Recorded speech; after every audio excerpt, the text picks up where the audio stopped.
girl, Orly Wava here, founder of Life Essence Inside, creator of Dance for Kindness. I am beyond excited to be joined by three incredible powerhouse women who are doing amazing things in their own communities in more ways than one. But more than anything, they have been group leaders for this year for our 10th annual Worldwide Dance for Kindness. And today we have the opportunity to speak with each and every one of them about their experience, where they're from, what they, what their experience was like, as well as one of these incredible women is going to receive a grant, a $1,500 grant from Life Essence Inside, a kindness grant to utilize to bring more kindness and more initiatives into their local school, into their local community. So it is my pleasure to have each and every one of you here, Jennifer, Alessandra, Alyssa, and we're just going to sort of go around. We'll just go sort of in a circle. And I'd love to hear from each of you just what your experience has been like with Dance for Kindness and why you're so excited about this potential grant and how you, see incorporating it and bringing more kindness to your specific school and community. So Jennifer, would you like to go first? Just share just a little bit about where you're from, what school you're representing, and go for it. So I'm from Indiana in the United States. The school I'm representing is GEMS American Academy of Abu Dhabi, and I've been at this school for 5 years. We have participated in Dance for Kindness all 5 years that I've been here. So that's been really nice, and it's been neat to see it grow. Actually, before I moved here to the United Arab Emirates, I lived in China with one of the other ladies that you see here, Alyssa. And so my first year ever to participate and to even hear about Dance for Kindness was in Shenzhen, China. And so we were at the same school together, and I think we both participated that year. So then when I found out about how amazing this initiative is, when I moved to this different part of the world, I thought, oh, we have to have this at our school. And so the first year we kind of started out small. I was teaching third grade at the time. And so we started out doing it just with all of the third grade. And we did it that year. All of the third grade participated. Throughout the 5 years, we've been raising money for a local charity here. It's called Emirates Red Crescent. So we would always raise money as a kindness initiative to go along with the Dance for Kindness. And so we did that in various ways. We had bake sales, we've had coin drives. This year was our huge year since it was the 10th anniversary. Each year we've increased. We were even able to figure out a way to do it during COVID. I know we joined with you, Orly, when we did it online that year. And the next couple of years, we were also able to participate here. But we had to do it in different ways. I would take part of the school that was on one floor and we would do it in the gym. And then the kids that were on the bottom floor, we would go outside because that's where they were allowed to go.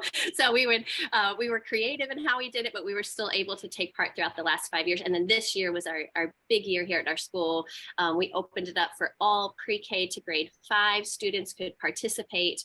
But then we had a full, huge kindness week, and we had our middle school and high school students participate in that as well as our parent association. They got really involved this year. So we had a theme for every day, like be kind to yourself, be kind to your teachers, be kind to your community. So there was a theme every day. They brought toys one day to donate to those who needed it. We had throughout the week, they could buy kindness grams, and we sent them to teachers, to students, even to parents as well. And all of them, the money went to the Emirates Red Crescent. We did so many different things. We had chains, they were writing in chalk outside. So it was just a really big event this year. And we also participated in the Great Kindness Challenge as part of that week. Absolutely amazing. Really just unbelievable. What I love most, and when you told me this, it was very exciting to hear it as well, is the fact that you and Alyssa both were, in the same school. So it just shows great people travel together, which I love. I love. Thank you so much for sharing, and good luck to all of you. I mean, you're all incredible in your own way. So Alyssa, I'd love to hear share a little bit about where you're from, which school you're representing, and what the experience has been like for you.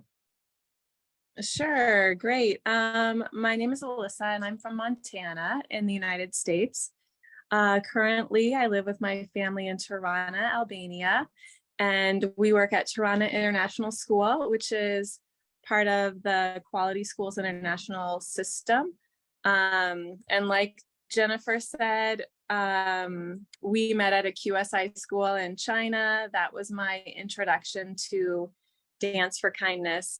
After China, I moved to Vietnam, which the QSI school, the QSI school also does Dance for Kindness in Vietnam. So I did it there. And now we have brought it to Albania. So this year's our third year in Albania and our third year doing Dance for Kindness here. It was way more than just our school. I was basically a delegator as a team leader. So I reached out to all the other international schools in the city and found team leaders within those schools. We also worked really closely with our Roma population, which is, disadvantaged, poverty-stricken families and children. So we worked with maybe 3 or 4 different community centers and found group leaders in those centers, and they taught the dance to their kids. So, and then we all came together in the middle of downtown Tirana, maybe 7 schools and 3 or 4 Roma community centers, and Raiffeisen Bank joined us, like some of their staff, because they're a parent at our school. Anyway, anyone who wanted to be a mini group leader, I promoted them to that job, and they taught their own groups, and then we all gathered downtown, and it was really great to see kids and adults from all different kind of walks of life doing the same dance together. That was really special this year. So looking forward already to next year. Amazing, amazing. Thank you so much for sharing and for all the hard work that you do. I'm excited. Alessandra is joining us as well. And I'd love for you to share as well where you're from and what the experience has been like. So go for it. Yes. I am Alessandra. I'm from Rimini, near city on the east coast of Italy. And this was the first time for me to participate in Dance for Kindness, but also first time for Italy for a public event, because I'm not linked with a specific school. But I organized a public event in the city center, according with the municipality of my city, and it was really amazing to see the square full of people, all there because they care about kindness, about a better world, and we all together, or with other volunteers like me, organize some kindness activities like cleanup walks, like the kindness kilt, and another activity that we named it. It's not a speed date, but a different way to know other people.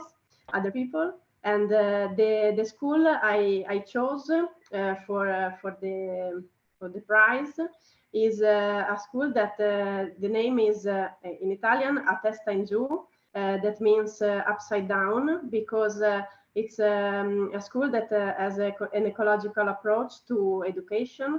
So it's really in the nature. And here, like really serendipity, in Italy, there few weeks ago, there has been a huge flood that destroyed part of this school. So maybe we we will see the destiny of our luck.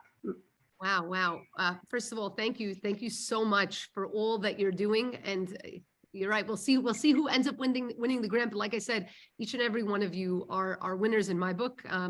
Just everything that you've done, the heart that you put into this. And Alessandra, I have to say, as a first-time group leader, and I'm sure Alyssa and Jennifer can attest to this, being a first-time group leader is always like, it's very stressful because you don't know what to expect. And I'm really proud as a first-time group leader what you've done, and just grateful to Alyssa and Jennifer for continuing to come back and bring this into fruition. So we're going to do our raffle right now to see who will win the grant, and then a $1,500 grant will be sent to your specific school, either that you work at or that you've chosen. So here we go. You guys ready? All right. Ready. Let's do Yes, this. ready. Okay. We're going to do, here we go. So we're going to click the button. I know this is not such an exciting way to do a raffle, but this is the way that we're going to do it. And let's see what happens. And the winner is Jennifer. Congratulations. Congratulations. Congratulations, Jennifer. Wow. Congratulations. So Thank excited. you so much. Each one of you are getting a group leader goodie kit that's going to be sent to you in the mail, irregardless. And then Jennifer, I'll be in contact with you to arrange bringing the grant to the school. And I'm really excited to hear how you're going to utilize it in bringing more kindness, because I know you've done so much, and I know that there's so much more that we can all do, especially right now. Being educators and being in the school is so vital, more than ever. The way that we educate our children in terms of being kind and loving themselves and empowering one another to get out there and to really give out into the world. And that's really what you're all doing, and you're living that example. So I want to thank each and every one of you for being a part of this. Dance for Kindness would not be where it is without you. I really mean that. When I started this, it's crazy because it's 10 years. And I was looking back because, of course, when something hits a 10-year mark, it always, makes you look back. I still can't believe that it's been 10 years, and how it started with this one film, with the Kindness Boomerang film that, just went viral. And it all started with just a dream. I had a dream about people dancing, thousands of people dancing all around the world under the banner of kindness. And I'm definitely not the dancer, okay? I'm like the least coordinated person, but I wanted to be able to bring it into fruition. It wouldn't have come into fruition, though, without people like you that trusted in me and jumped onto the bandwagon to make it happen. I can't stress that enough, because it was just me in New York, my first time learning how to do a flash mob, and I did it. And then I put together this handbook. Okay, here's what I have to do in order for other people to learn to replicate that model. And it grew. In the first year, it was crazy. We had 15 countries in the first year. I was so shocked, because these are people that, most of them had never organized an event before. And now it's grown where we've done the event in now 65 countries, which is really incredible. But I don't take for granted the group leaders. To me, even though it's amazing seeing everybody dance together, I'll never forget the first Dance for Kindness montage that I saw. When the editor sent it to me, I was hysterical, crying. I had tears in my eyes, and I just couldn't believe it, because it's really wild to see something that you just were thinking of in your head and seeing it come into fruition, but knowing that it only could happen because of everybody that believed in that. So it's really a group effort, making an impact in the world, making a difference in the world. It's a group effort. It might start with one person's idea, but it actually comes into existence and because of everybody else that believes in that idea. So I really just want to thank you. It's been an emotional year for me, just looking back on that. And even though we're not doing Dance for Kindness this coming year, I don't want this. Life Essence Side is still here. We're still alive and well, and we're going to see how we get into that next phase and where things are going to progress to, and hopefully become even bigger. But irregardless, I just want you to know how grateful I am to each of you. So really, from the bottom of my heart, thank you. Thank you. It's been such a pleasure speaking with you. I'm going to go ahead. Yeah, what were you going to say? Thank you for the opportunity. Thank you, because if it wasn't for the dream or the vision that you were shown, we wouldn't be here together. So thank you for bringing people all over the world together, focused and centered on kindness. So thank you for that. I appreciate that. And it just goes to show you how when you have an idea, and I think that this is a very, really powerful message also to share with kids, is that when you're given an idea, it's not just random. I don't believe so. Again, everybody has their own beliefs. Personally, I believe if you're given an idea, there's a reason why you're given that idea. For me, it's God. Other people, maybe they call it the universe, however it is. But if you get it, it's a specific reason. It's because you're meant to do something. And if you don't take action on it, someone else is going to get that idea. So if you're being chosen to do something, in a sense, it's up to you to take those steps. It's not so easy to take the first step because it's very, very overwhelming. We don't know exactly how to do that. You know, what do we do? What if it fails? But I think it's a lesson for all of us that if you have an idea to do something, just take the first step. Don't worry if it comes out perfect or it doesn't come out perfect, but take the first step because you never know how many people it will reach. We're each here for a specific reason, for a specific purpose to better this world in some way or another. And when we live our truth and we follow our heart, that's how we're able to change the world in a really impactful way. So I hope that we continue to do that no matter what, even if we fail, because failure is definitely a stepping stone to success. I failed so many times. It's a way to learn. What's that? It's a way to learn from experience to fail, to do 100%, better. 100%. It's definitely that key. So I want to thank you all so very, very much.